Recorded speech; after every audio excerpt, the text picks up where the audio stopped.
Welcome to my new channel. So आपको पता होगा कि हमारी class 9 almost like it is in its last phase, ख़त्म होने ही वाली है। हमारी डेट शीट्स आ चुकी हैं ऑलमोस्ट। मेरे को भी मेरी डेट शीट जस्ट मिली है और होप सो लाइक आपको भी डेट शीट मिल गई होगी या फिर जल्दी ही आने वाली होगी। पर क्या आपको पता है हमारी जो साइंस है उसमें बहुत ड्रास्टिक चेंज आएगी। तो लाइक हम सबको पता है लाइक 8th की साइंस एंड 9th की science is very different. But अगर आपको पता है कि 11th में ना साइंस का जो लेवल होगा it will be on its peak if you are not talking about JEE and etcetera. But पता है हम क्या कर रहे हैं, you know like some of the students are just doing रट्टाफिकेशन।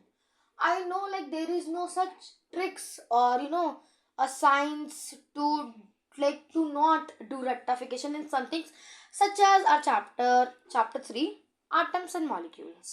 उसके अंदर like बहुत ही अच्छा चैप्टर है। It is not tough। I don't know why students found it tough। But वो एक दिन का चैप्टर पढ़ के पता क्या लोग कर रहे हैं कि लाइक रट रहे हैं बैठ के। लाइक हमें सिम्बॉलिक रिप्रेजेंटेशन तो याद करना ही पड़ेगा। वो तो लाइक इट्स हम कुछ नहीं कर सकते हैं। बट कुछ लोग क्या कर रहे हैं वैलेंसी बैठ के रट रहे हैं। I don't know why. उसमें हमारा बहुत टाइम कंज्यूम हो रहा है। You just need to remember atomic number. Now you will know why.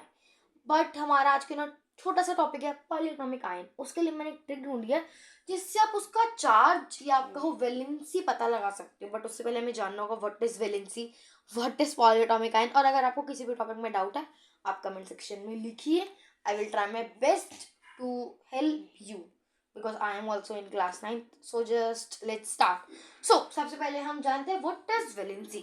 तो शायद like I am thinking that you have read chapter 3 and chapter 4। if you do not have chapter if you does not have read the chapter 4 then you can just watch this video because the topic of valency will be clear। okay, so let's start।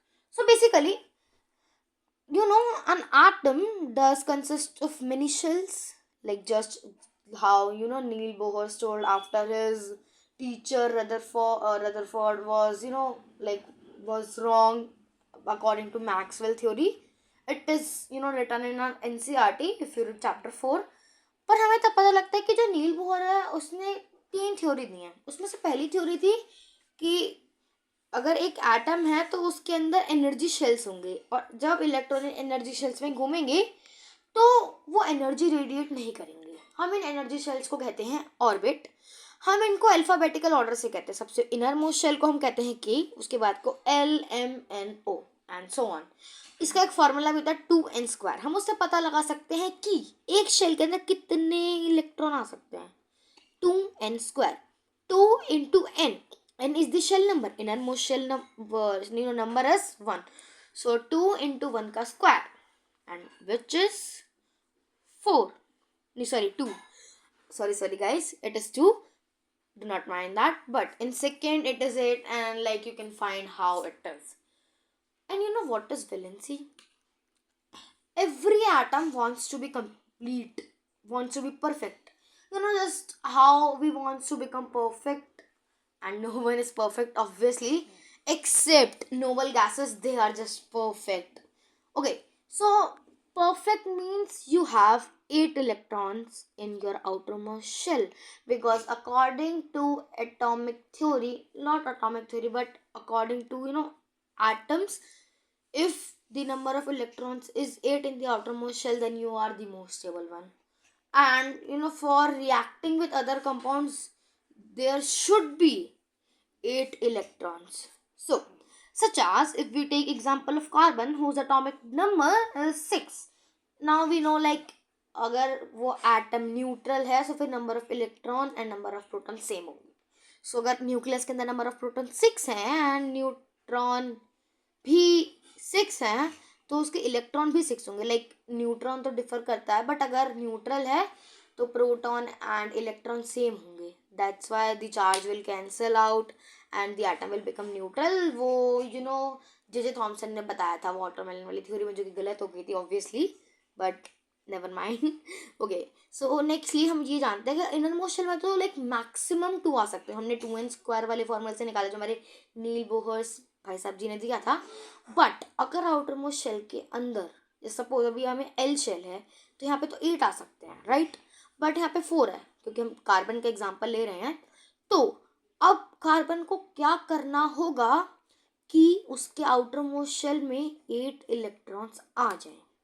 तो उसके लिए उसको करनी पड़ेगी sharing, but हम समझ सकते हैं कि अगर उसके पास 4 से कम है तो फिर वो क्या कहेंगे, इंक्रीज करेगा इलेक्ट्रॉन, जिसकी वजह से उसके 8 हो जाए। बट अभी 4 है तो वैसे तो वो शेयरिंग करता है, पर हम ऐसे समझ सकते हैं कि वो गेन करेगा इलेक्ट्रॉन। वो शायद हम चैप्टर 4 में समझेंगे कि वो शेयर करता है, नेवर माइंड। सो तो अगर हम कार्बन के आउटर मोस्ट शेल में देखें तो दैट इज 4। नाउ 4 + 4 = 8, सो फिर उसकी वैलेंसी भी 4 होगी। अगर सच कार्बन से हमारा पहले आता है hydrogen, helium, lithium, beryllium, boron. Boron के अंदर 3 है तो उसे 5 चाहिए होंगे। या कार्बन के बाद हमारा आता है नाइट्रोजन, तो उससे उसकी आउटर मोस्ट में तो 5 होंगे, तो उसे चाहिए होंगे 3। It is just very easy. So now you can find valency if you know the atomic number, because every atom which is written in our NCERT means 1 to 18. Basically you have to remember 1 to 20, but in NCERT it is written 1 to 18, but you should remember 1 to 20 only atomic number. And I have also a trick. I also have a trick for atomic mass. Atomic mass is just number of proton plus number of electron.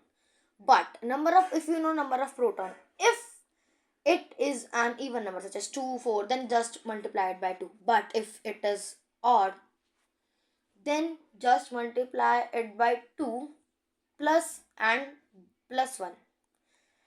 Except neon, it will be 14. Okay. So such as we have hydrogen, helium, lithium. But top 5 has basically make duplicate and all other make octet. I think if you guys want a revision one, because मेरी भी revision हो जाएगी और आपकी भी, so just comment it. Okay ना, हमने valency जान ली है कि उसको एक एटम को कितने इलेक्ट्रॉन चाहिए ताकि वो स्टेबल बन सके, और एक एटम के अंदर स्टेबिलिटी तब आती है जब उसके आउटर मोस्ट से इलेक्ट्रॉन 8 होते हैं। Okay, you guys get it? Thank you. ना हमारा एक और टॉपिक आता है मॉलिक्यूल का। Molecule it is just the group of atom, basically 2 or more atom. It is not the most technical definition. It is just for remembering purposes. Do not write it in your exam. Like you can write, but you have to add like they are able to exist independently, and they are attached with some attractive forces and blah blah blah. You can learn that from your notes and etc. So iron is something with charge.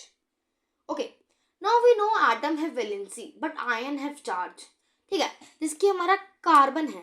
ठीक है, अब हमारे carbon भाई साहब ने 4 electron किसी से लिए होंगे, तो उनके अंदर पता है क्या होगा, उनके अंदर आएगा -4, क्योंकि उन्होंने इलेक्ट्रॉन गेन करे हैं। बट वैसे तो वो शेयर करते हैं, बट अगर हम किसी और का एग्जांपल लेते हैं सच एज नाइट्रोजन का लेते हैं, चलो 5 हैं तो उसने 3 गेन करे, तो उसका इलेक्ट्रॉन ज्यादा हो गए। कितने ज्यादा हो गए? प्रोटॉन से 3 ज्यादा हो गए, क्योंकि पहले तो उसके अंदर प्रोटॉन 7 थे, तो अब उसके ऊपर आ जाएगा n-3 which is charge. Now suppose हम पॉलीएटॉमिक आयन का एग्जांपल, वो बेसिकली एक मॉलिक्यूल है विथ कॉमन चार्ज। जैसे हमारे कार्बोनेट भाई साहब, कार्बोनेट, जिसकी मैंने यहाँ पे एक बेकार सा डायग्राम बनाया है। Please guys do not mind of my writing and diagram, it is just for remembering purposes again, sorry for that, but never mind. So यहाँ पे हमारा कार्बन है का 1 एटम है एंड ऑक्सीजन का 3 एटम है, बट जो इन पे चार्ज आएगा वो -2 का आएगा। वो हम समझेंगे, जो कि हमारी मेन वीडियो है। आई नो वीडियो बहुत लॉन्ग है, but it will crystal clear your topics. So now we know what is ion, what is valency, and what is atomic masses and etc. what we have talked about that. Now let's jump to our main topic, which is the charge of polyatomic ion, because we do not want to we will not do rectification. We are not like other students. So let's start. So carbonate का symbolic representation है CO3. हम एक और trick से जान सकते हैं। Carbonate, carbon ओनेट यानी oxygen CO3। You know 8 means ज़्यादा ऑक्सीजन। अगर यहाँ पे कार्बोनाइट होता ना तो उसके अंदर एक ऑक्सीजन कम होता, इसकी CO2 होता। जैसे हमारा सल्फेट है, सल्फेट SO4, उसके अंदर ज़्यादा ऑक्सीजन है सल्फाइड से, वो है SO3। फॉस्फेट, फॉस्फेट के अंदर PO4 है, बट फॉस्फाइड के अंदर कितनी थी? PO3। Very good. ना कार्बोनेट CO3। सो अगर हम बात करें हम इसके कैसे निकाल सकते हैं वैलेंसी या चार्ज, तो हमें सबसे पहले वाले जो यहाँ पे एटम लिखा हुआ है उसके मैं निकाल लूंगी वैलेंस इलेक्ट्रॉन। में बताया वैलेंस इलेक्ट्रॉन मतलब कितने electron last outermost shell में हैं, जो कि हमारे कार्बन भैया के अंदर है 4। तो 4 माइनस वैलेंसी, वैलेंसी भी मैंने बताया कितने उनको चाहिए ताकि वो एक नोबल गैस, मतलब गैस तो नहीं, लाइक स्टेबल बन सके। ओके, तो हमारे ऑक्सीजन भाई साहब के अंदर होते हैं 2 वैलेंसी, और उसको हमें मल्टीप्लाई करना है कितने एटम उसके अंदर हैं। ऑक्सीजन के एटम कितने हैं? 3। सो 2 into 3 is 6 and valence electron is 4 of carbon, so 4 minus 6 is -2, and it is the magic trick. We got -2, and in our NCERT the charge of polyatomic ion, like charge of polyatomic ion which is carbonate is -2. Now we will take, but I will tell you it is chemistry, so yes there is an exception. So sulfate, but before that we will do more examples. Sulfate SO4, sulphur के अंदर valence electron, again हमें पता है valence electron क्या होते हैं, outer most shell के electron, which is 6 minus valency of second electron into में कितने एटम है सेकेंड के अंदर, तो 2 into 4 6 minus 8 which is -2, again it is the magic guys. Now sulfide, sulfide is SO3, sulphur के अंदर valence electron 6 again -2 into 3, but guys here it is turning point, which is the exception of this trick, which is, let me show you. अगर answer 0 आता है so just do -2, just do -2, okay, it is the trick. But there is an only one exception, which is this only, but you have to do -2, then your answer will be correct. If your answer is 0, then just do -2. I am telling you again, do not write 0, okay, because otherwise it is stable. Now phosphate, phosphorus plus oxygen, अगर अब मैं बताता हूँ phosphite होगा तो कितने oxygen होंगे, comment कर दो जल्दी, ठीक है। तो हमारा जो फॉस्फेट है फॉस्फोरस और ऑक्सीजन से बनता है। फॉस्फोरस के अंदर वैलेंस इलेक्ट्रॉन 4 है, जिसको हम माइनस करेंगे ऑक्सीजन की वैलेंसी 2, और इनटू में एटम कितने हैं 4, जैसे कि लिखा हुआ, तो 2 into 4 minus 2 into 4 is 4 minus 8, which is -4, which is again the charge of phosphate. Now ammonium NH4, इसका सिंबॉलिक रिप्रेजेंटेशन ये है, बट आपको बस इसका आंसर बताना है, कमेंट नहीं प्लीज जल्दी से लिखना। लाइक ये ट्रिक मेरे को मेरी टीचर ने बताई थी, and it is very useful, very useful. Like you will if you just forget the valency or something of any atom, just remember the atomic number of first 20 elements and you will master chapter 3rd. It is nothing. Okay, so for now we are done, and it's kind of long video, so message your queries because I have read this chapter, and if I miss something or if there's something wrong, I know there is something wrong, and obviously the quality is low because it's my first video, so do not mind that. Okay, bye.